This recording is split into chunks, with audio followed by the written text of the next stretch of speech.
Պարոն Մանուկյան, կարող եք սկսել։ Կարող եմ։ Չգիտեմ, Նիկոլ Փաշինյանից եք վարակվել, ինչ խոսում եք վերջում գալիս, հասնում եք ուտելու, բայց դա այդ թեմա է։ Սիրելի հայրենակիցներ, իրականում իշխող ուժը ներկայացնում է, Արդարադատության նախարարության ներկայացնում է մի հատ փոքր վրիպակ էր։ Այդ մի հատ փոքր վրիպակը ընտրություններից 2 ամիս առաջ դարձել է հարց, հայոց հարց։ Այս մոտավորապես նման է նրան, որ վազքի առաջնությանը վազք ուղում, մեկ էլ ժյուրին որոշի, որ չէ կանոնակարգը փոխում են, կանգնեք ու օրինակ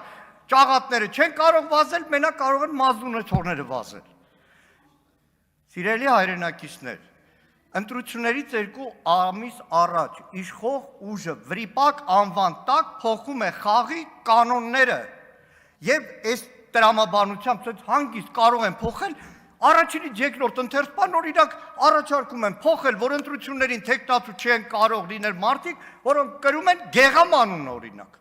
Կարակ ու դուք կարակ անեք էդի, որովհետեւ սահմանագծում չկա ձեր համար, ասում են վրիպակ է։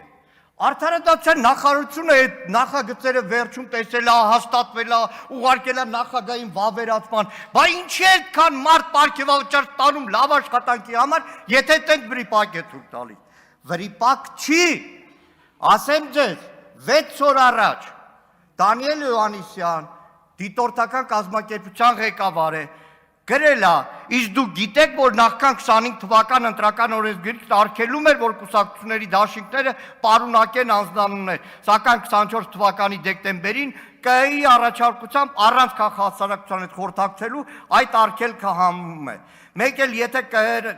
ինձ ահագին զարմացնում է իշխանությունից որոշների ինքնավստահությունը, որոնք կարծում են, թե կարող են գաղթագողի փոխել ընտրական օրենսգիրքը։ Այսպես ձեզ բացատրել եմ, որ ժողովուրդ չեք հասկացել, օրենքը փոխել եք, այսօր ձեր համար վտանգ է, այսօր վրիպակ օպերացիան բերել եք, ներկայացնում եք հայ ժողովրդին իբր